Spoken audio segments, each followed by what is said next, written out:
غليان في الشارع الرياضي اليمني بعد الإخفاقات المتوالية للمنتخبات الوطنية، أول وأولمبي وشباب وناشئين في التأهل إلى النهائيات، وكذا التعثرات المستمرة والوعود العرقوبية والمماطلات الدائمة لانطلاق الدوري العام واستئناف الأنشطة الكروية. تساؤلات عنوانها الأبرز: الكرة اليمنية في عهد اتحاد الندم إلى أين؟ عقدت الجمعية العمومية اجتماعا لها قبل أيام، ولا جديد يذكر ولكن القديم يعاد ويتكرر: مندوبين تائهين وأندية غائبة وأخرى مغيبة، والمحصلة ذر الرماد على عيون الرياضيين ومحبي الكورة وتعليل الإخفاقات بوجود محاربين ومضايقات وقلة الدعم والظروف التي يعيشها الوطن. مبررات سئم منها الشباب ولم تعد تنطلي عليهم، فقد طال عهدها وبلغ السيل الزبا. وضع مأساوي تمر به كرة القدم اليمنية، وحال يندى له الجبين.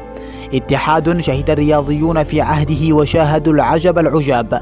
لاعبو منتخبات سمعنا لهم أصواتا بعزمهم عدم تمثيل المنتخب مرات أخرى نظرا للإهمال، وآخرون رأيناهم مرميون في المطارات وغيرهم لم تصل لهم التذاكر. وفي هذه الأيام انطلقت ثورة أخرى من الرفض لسياسة الاتحاد، وبدأت مرحلة التصعيد.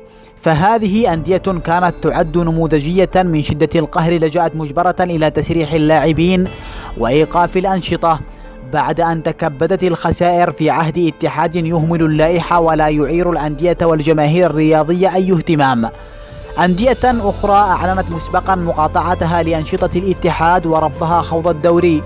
وكل يوم يزداد الغليان، وبات السواد الأعظم من الجمهور الرياضي اليمني يطالب الاتحاد ويسأله الرحيل والإعلان عن انتخابات مبكرة تسفر عن إدارة جديدة قادرة على الدفع بعجلة الكرة اليمنية إلى الأمام.